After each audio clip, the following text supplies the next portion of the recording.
मेरे प्रिय भाई और बहनों, कई वर्ष पहले एक दंपति एक पुरोहित के पास गए, एक फादर के पास गए। पत्नी ने कहा कि फादर, 10 साल पहले हमारी शादी हुई, आज तक हमारी कोई संतान नहीं है। इतना कहकर वो फूट फूट कर रो पड़ी। जब उसका रोना बंद हो गया तो फादर ने उससे कहा कि तुम मुझसे क्यों बोल रही हो? बगल में गिरजाघर है, अंदर जाओ, दोनों प्रभु के सानिध्य में घुटना टेको और प्रभु से बोलो कि हे प्रभु, हमारी कोई संतान नहीं है, तेरी स्तुति हो, तुझे धन्यवाद। पति पत्नी दोनों गिरजाघर गए, घुटना टेके और रोते हुए बोलने लगे, हे प्रभु, हमारी कोई संतान नहीं, तेरी स्तुति हो, तुझे धन्यवाद। काफी देर के बाद आंसू खत्म हो गए और वे गिरजाघर से बाहर आए, फादर के पास आए और बोले, फादर, हमारी कोई संतान नहीं है, प्रभु की स्तुति हो, ईश्वर को धन्यवाद। खुशी के साथ वापस गए। 1 साल के अंदर उस दंपति को एक संतान मिली। हमें अपने आंसुओं को स्तुति और धन्यवाद में परिवर्तित करने की आवश्यकता है। हमें अपने दुखों को स्तुति में बदलने की आवश्यकता है। फिलिपियों के पत्र के अध्याय 4 उसकी वाक्य 4 में संत पौलुस कहते हैं कि मैं आप लोगों से अनुरोध करता हूं कि आप लोग हर समय प्रसन्न रहें। मैं फिर कहता हूं, प्रसन्न रहें। पौलुस विश्वासियों से कहते हैं कि मैं अनुरोध करता हूं कि आप हर समय प्रसन्न रहें। मैं फिर कहता हूं कि आप प्रसन्न रहें। आप जानते हैं पौलुस कहां से पत्र लिख रहे थे? बंदी गृह थे, बंदी गृह से लिख रहे थे। सुसमाचार का प्रचार करने के कारण पौलुस बंदी बना लिए गए थे और बंदी गृह में डाले गए थे। वहां से पत्र लिखते हैं कि मैं आपसे अनुरोध करता हूं कि आप हर समय प्रसन्न रहें। पौलुस बंदी गृह में रहते हुए भी आनंदित थे। पौलुस ने उस दुख को आनंद में और स्तुति में परिवर्तित किया था। हमें दानियल के ग्रंथ के अध्याय 3 में पढ़ने को मिलता है। बाबुल का राजा नेबुकदनेस्सर, उसने इस्राएल पर आक्रमण किया, यहूदा पर आक्रमण किया, यरूशलेम मंदिर को नष्ट किया और यरूशलेम और आसपास के कई यहूदियों को, अच्छे खासे यहूदियों को बंदी बनाकर वो अपने देश ले गया। उन बंदियों में कुछ लोग हैं, एक हैं दानियल, जिसको राजा बहुत पसंद करता था। और दानियल के 3 मित्र थे, शद्रक, मेशक और अबेदनगो। राजा नेबुकदनेस्सर ने एक सोने की एक विशाल मूर्ति बनाई और एक सार्वजनिक जगह पर उसको खड़ा कर दिया। राजा ने आदेश दिया, जब तुरही बजेगी, साज बजेंगे, तो बाबुल की सारी जनता उस मूर्ति के सामने दंडवत करेगी। लेकिन दानियल और उनके मित्र शद्रक, मेशक और अबेदनगो, उन्होंने इनकार किया। वे यहूदी थे, विश्वासी थे, जीवित ईश्वर पर विश्वास करने वाले थे। उन्होंने इनकार किया कि उन्होंने कहा कि हम उस मूर्ति के सामने दंडवत नहीं करेंगे, हम उस मूर्ति के सामने दंडवत नहीं करेंगे। राजा ने उनको समझाने का प्रयास किया, वे समझे नहीं। उनको जलती हुई भट्टी में डाल दिया गया। राजा का क्रोध इतना भड़क उठा क्योंकि उन्होंने कहा कि हमारा ईश्वर हमें बचाएगा, कि राजा ने भट्टी की आग को और तेज करा दिया। उन तीनों को पकड़कर जलती हुई भट्टी में डाल दिया। वचन में लिखा हुआ है, भट्टी में गिरते ही उन तीनों ने क्या किया? ईश्वर की स्तुति करना शुरू किया। वे तीनों उस दुख की अवस्था में, आग में, भट्टी में ईश्वर की स्तुति करने लगे। ये कोई नई बात मैं आपको नहीं सुना रहा हूं, आपने बार बार सुना होगा। जोर जोर से प्रभु की स्तुति करने लगे। बाद में राजा ने अपने आसपास बैठे अधिकारियों से कहा कि देखो तो, हमने 3 व्यक्तियों को भट्टी में डाला, ये चौथा व्यक्ति कौन दिखाई दे रहा? वो तो एक स्वर्गदूत की तरह दिखाई दे रहा है। राजा ने तीनों शद्रक, मेशक और अबेदनगो को बाहर निकाला। उनका एक भी रोम नहीं जला था, कपड़ा भी नहीं जला था, लेकिन जो लोग लेने गए, डालने गए, वे लोग जल गए थे। नतीजा क्या हुआ? नतीजा यह हुआ कि राजा ने शद्रक, मेशक और अबेदनगो के ईश्वर की प्रशंसा की सबके सामने। उनकी स्तुति के द्वारा उस दुख की अवस्था में, भट्टी में उनको सुरक्षा मिली, उनको संरक्षण मिला। जब दुख की अवस्था में हम प्रभु की स्तुति करने लगते हैं तो हमें संरक्षण मिलता है, हमें सुरक्षा मिलती है। हमें अपने आंसुओं को स्तुति में परिवर्तित करने की जरूरत है। प्रेरित चरित्र के अध्याय 16 के बारे में आपने सुना है।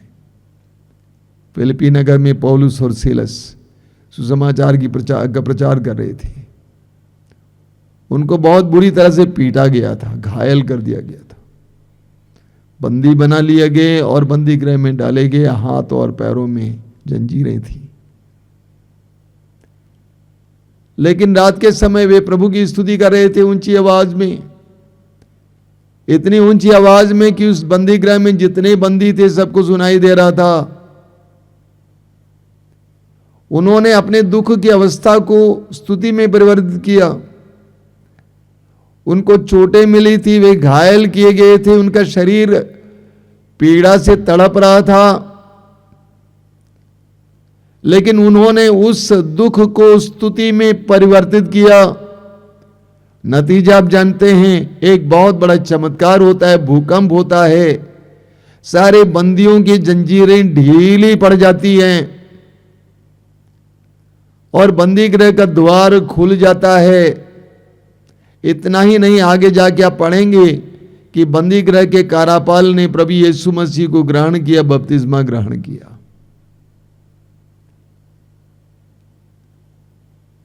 शद्रक, मेशक और अबेदनगो के उस स्तुति के द्वारा, दुख में स्तुति के द्वारा उन्होंने ईश्वर को साक्षी दिया। वे ईश्वर के साक्षी बने, जीवित ईश्वर के साक्षी बने। उसी तरह पौलुस और सीलस भी जो बंदी गृह में डाले गए थे, उनके दुख की अवस्था में दुख को स्तुति में परिवर्तित करने से वे भी यीशु के साक्षी बने। जब हम अपने आंसुओं को और अपने दुखों को स्तुति में परिवर्तित करते हैं, तब हम प्रभु के साक्षी बन जाते हैं। अय्यूब के ग्रंथ में हमें दुख सहने वाले एक अच्छे भक्त की व्याख्या मिलती है। अय्यूब के जीवन में बहुत सारी विपत्ति आई, एक के बाद एक विपत्ति।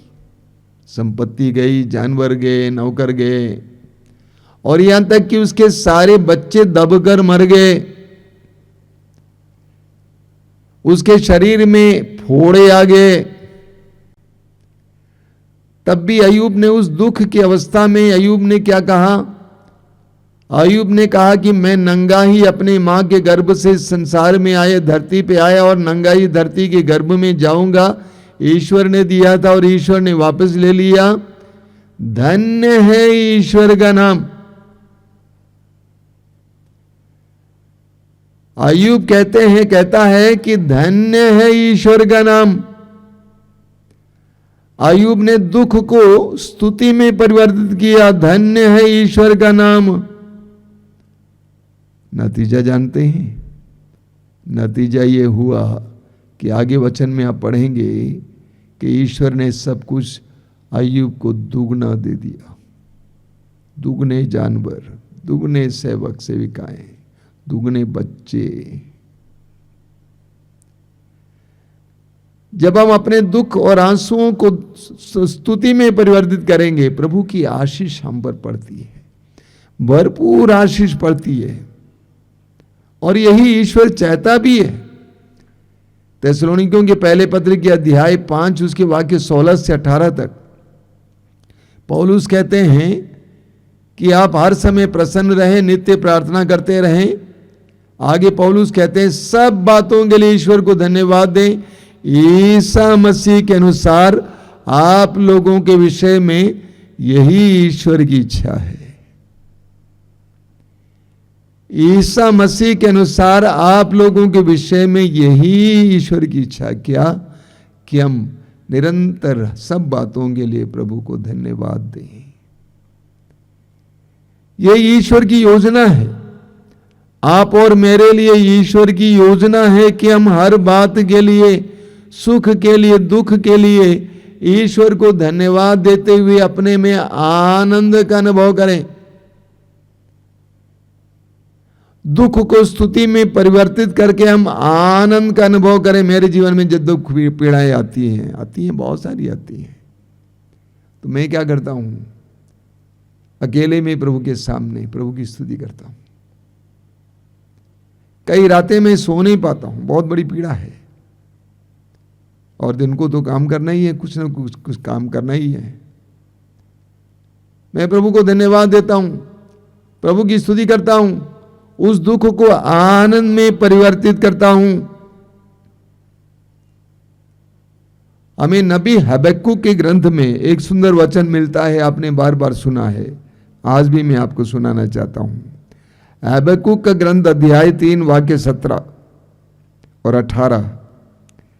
अंजीर के पेड़ में कलियां नहीं खिलती, दाखबारियां नहीं फलती, जैतून की फसल निराश करती है, खेतों में अनाज नहीं है, भेड़ बकरियों की संख्या कम होती गई है और बाड़ों में गाय बैल नहीं रहे, तब भी मैं प्रभु के कारण प्रसन्न होऊंगा, अपने उद्धारक ईश्वर के कारण आनंद मनाऊंगा। निराशापूर्ण परिस्थिति, एक के बाद एक विपत्ति। अंजीर के पेड़ में कलियां नहीं फलती, निराशापूर्ण बात। दाखबारियां नहीं फल रही हैं, दाखबारियां हैं लेकिन फल नहीं रही हैं। जैतून की फसल निराश कर देती है। जैतून बहुत महत्वपूर्ण चीज है वहां पे इस्राएल में, बहुत कमजोर फसल निकल आती है। खेतों में अनाज नहीं है, बारिश नहीं हुई, अनाज नहीं है। भेड़ बकरियों की संख्या कम होती गई है, एक एक करके मर गई, और बाड़ों में गाय बैल नहीं रहे, सब खत्म हो गए। नबी कहता है तब भी मैं अपने प्रभु ईश्वर में आनंद मनाऊंगा। दुख की अवस्था है, निराशा की अवस्था है, रोना चाहिए था नबी को, नबी को रोना चाहिए था, निराश होना चाहिए था, लेकिन नबी कहता है तब भी मैं अपने प्रभु ईश्वर के कारण आनंद मनाऊंगा, तब भी मैं अपने प्रभु ईश्वर के कारण आनंद मनाऊंगा। कोरिन्थियों के दूसरे पत्र के अध्याय 4 उसके वाक्य 15 में हमें एक सुंदर बात पढ़ने को मिलती है। कोरिन्थियों के दूसरे पत्र के अध्याय 4 वाक्य 15 में मसीहियों को संत पौलुस एक नया नाम देते हैं। वो नया नाम क्या है? वचन में लिखा हुआ है, धन्यवाद की प्रार्थना करने वाले। पौलुस कहते हैं कि मसीही धन्यवाद की प्रार्थना करने वाले हैं, भीख मांगने वाले नहीं हैं। इस संसार में अधिकतर लोग भीख मांगते हैं। क्यों मंदिर जाते हैं, क्यों मस्जिद जाते हैं, क्यों गिरजाघर जाते हैं, क्यों गुरुद्वारा जाते हैं, मज़ारों पे जाते हैं और तीर्थ स्थानों में जाते हैं? क्या के लिए जाते हैं? मांगने के लिए जाते हैं। पौलुस मसीहियों को एक नया नाम देते हैं, धन्यवाद की प्रार्थना करने वाले। जीवन में जितने वरदान मिले उन सारे बातों के लिए, उन सारी बातों के लिए प्रभु को धन्यवाद देने वाले। और मैं सच्चाई कहता हूं, आप धन्यवाद देना सीखेंगे ना, आपको मांगने की आवश्यकता नहीं होगी। आप धन्यवाद देना सीखेंगे, आप स्तुति करना सीखेंगे, आपको मांगने की कोई आवश्यकता नहीं होगी। जिस ईश्वर की आप आराधना करते हैं, जिस प्रभु की आराधना करते हैं, उनको धन्यवाद देते हैं, उनकी स्तुति करते हैं, वही ईश्वर आपकी आवश्यकताओं को जानता है। जब मांगने के बजाय हम लोग प्रभु को धन्यवाद देने शुरू करेंगे तो हमें मांगने की आवश्यकता नहीं होगी। कई वर्ष पहले एक पत्रिका में मुझे एक प्रसिद्ध सुसमाचार के प्रचारक के बारे में सुनने को मिला। उनकी एक ही बेटी थी, 13 साल की। एक बार वो प्रचार करने के लिए बहुत दूर चले गए थे और वापस आए। वापस आने पर उन्होंने देखा दूर से कि उनके घर के प्रांगण में बहुत बड़ी भीड़ लगी है। ये देखने के लिए कि आखिर क्या हुआ है। उन्होंने देखा क्या? उन्होंने देखा कि उनकी एकमात्र बेटी जो 13 साल की थी मरी पड़ी थी। एकमात्र बेटी जो 13 साल की थी, उनकी वो मरी पड़ी थी। उन्होंने अपने अटैची लोगों के हाथों में थमा दिया और आगे जाकर उस बेटी को उठाया अपने हाथों में। मानो वो 3 साल की बच्ची है, अपने हाथों में उठा लिया और स्वर्ग की ओर आंखें उठाकर कहा कि हे पिता, मैं तुझे धन्यवाद देता हूं मेरी इस बेटी के लिए।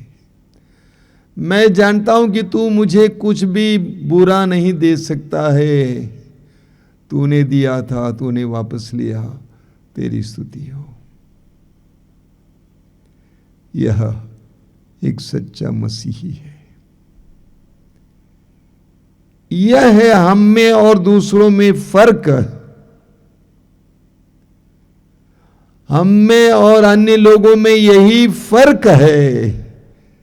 क्रूस से, नाम से, चर्च जाने से नहीं। जीवन के दुखद क्षणों में हम उन दुखों को किस तरह लेते हैं और किस तरह उसके लिए प्रभु को धन्यवाद देते हैं, यह संसार के लिए एक अनोखी शिक्षा है और ये सुनकर संसार परिवर्तित हो जाएगा। संसार कहेगा तो ये अनोखी बात है। दुख में भी जो आनंद मनाता है।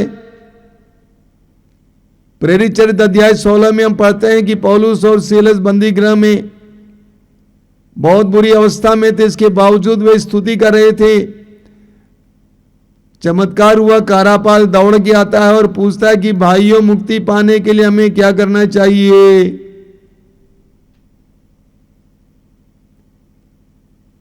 कारापाल अवाक रह गया, आश्चर्यचकित हो गया कि इंसान दुख में पड़े हैं लेकिन ईश्वर की स्तुति कर रहे हैं। कारापाल का मन बदल गया, कहा मुझे भी बताइए, मार्ग बताइए। उसने यीशु को स्वीकार किया। हम में और संसार में एक बहुत बड़ा फर्क यह है, हम आंसुओं को स्तुति में परिवर्तित करते हैं, दुखों को स्तुति में परिवर्तित करते हैं। यूहन्ना के सुसमाचार के अध्याय 11 में हम पढ़ते हैं, प्रभु यीशु का मित्र लाजरुस मर गया था। जब वो बीमार पड़ गया था, उसकी बहनों ने उसके बारे में खबर भेजा था, लेकिन प्रभु पहुंचते नहीं है। लाजरुस के मरने के बाद चौथे दिन पहुंच जाते हैं। लाजरुस, मार्था और मरियम को प्रभु यीशु बहुत प्यार करते थे, अपने परिवार के लोगों की तरह मानते थे। उनके दुख को देखकर यीशु स्वयं दुखित हुए। वचन में लिखा हुआ है कि यीशु रोए। लेकिन उसके बाद लाजरुस को जिलाने के लिए प्रभु यीशु ने क्या प्रार्थना की आप जानते हैं? यूहन्ना का सुसमाचार अध्याय 11 वाक्य 41 वचन में लिखा हुआ है, प्रभु यीशु ने प्रार्थना की, हे पिता, मैं तुझे धन्यवाद देता हूं क्योंकि तू मेरी सुनता है। उस दयनीय अवस्था में भी यीशु अपने पिता को धन्यवाद देते हैं। उस शोकमय परिस्थिति के लिए भी प्रभु धन्यवाद देते हुए उस परिस्थिति को पिता की ओर उठाते हैं। हमें यीशु से धन्यवाद देना सीखना होगा। आपने ख्याल किया होगा जब भी हम लोग निवेदन करते हैं, जैसा कि हम लोग कहते हैं कि प्रभु यीशु हम प्रार्थना करते हैं संसार भर के सभी रोगियों के लिए, हम प्रार्थना करते हैं इस समय सत्संग में भाग लेने वाले सभी रोगियों के लिए, उनके रोगों को प्रभु को समर्पित करते हैं। उसके अंत में क्या करते हैं हम लोग? क्या अनुवाक्य बोलते हैं? Hallelujah hallelujah hallelujah. हालेलुया का मतलब क्या है? परमेश्वर की स्तुति हो।